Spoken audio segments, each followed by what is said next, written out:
So if you press down, forward, and whichever corresponding punch or kick button, you can set up a launcher. You super jump, and you can set up some pretty hectic stuff. Like, you can get as wacky as you want to with those.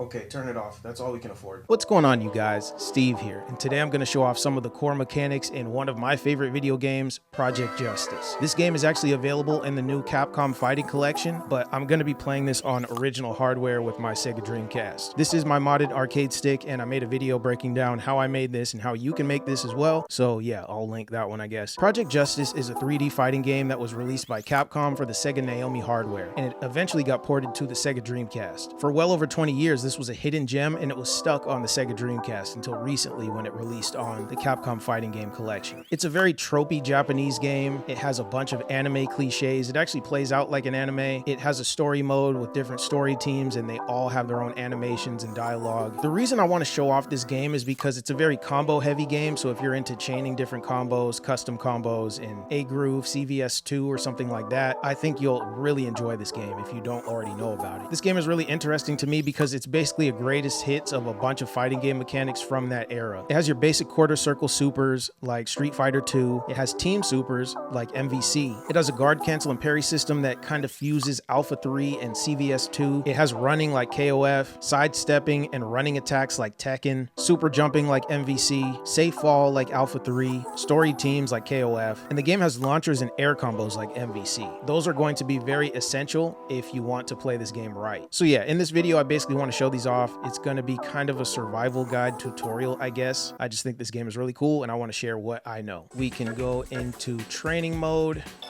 So this game has a pretty big roster, but all of these characters play pretty much the same. There's a few subtle nuances. Some of them set up launchers on different buttons. For some characters, you can set up your launcher on the light kick, heavy kick, light punch, heavy punch, so that's different, but all of them have these quarter circle supers like Ryu from Street Fighter. Some of these characters have made appearances in different games. Batsu, he's kind of the Ryu of the game. Kiyosake, shout out to Justin Wong. He's given me a shout out in some of his content before. Akira and her stage have made it into Street Fighter 5. I'm going to go with Kyoko because I'm very comfortable with her gameplay. Shoma's really sick, this baseball character. Let's do Momo as well.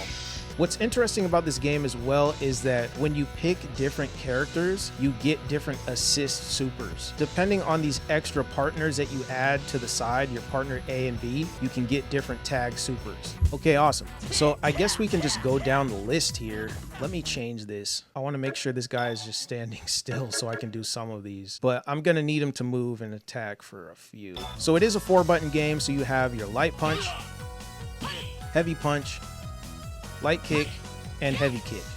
This game also has sidestepping, and you can achieve that by pressing both of the kick buttons at the same time, and you do the shift. You can also pick whichever side, left or right, you want to sidestep by pressing up or down using the analog stick or the D-pad, whatever you're using. So if you press up in both kicks, you move that way to the left, and if you press it the other way, if you press down in both kicks, you move to the right. That's a good way to dodge and get around your opponents. This game has a back dash if you press back twice really fast. This game also has running. So if you press forward twice really fast, you can run. It also has running attacks. So if you press an attack button or you activate your supers or whatever while you're running, it'll come out. This game also has quarter circle supers like Street Fighter. So if you press double quarter circle forward and an attack button, you'll get a super. It varies from character to character, but yeah. So this game also has team supers. It's a 1v1 fighting game, but you do make teams of 3, and you can call in the other 2 characters for assists. If you press 3 attack buttons at close range, you're going to activate a team super. So I pressed light punch, heavy punch, and light kick, and this came out.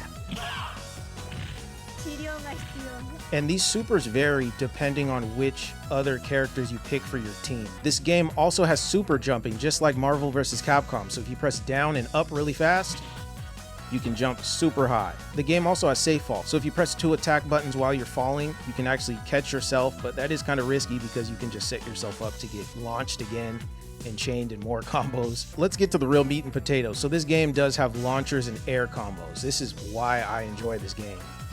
So if you press down, forward, and whichever corresponding punch or kick button, you can set up a launcher.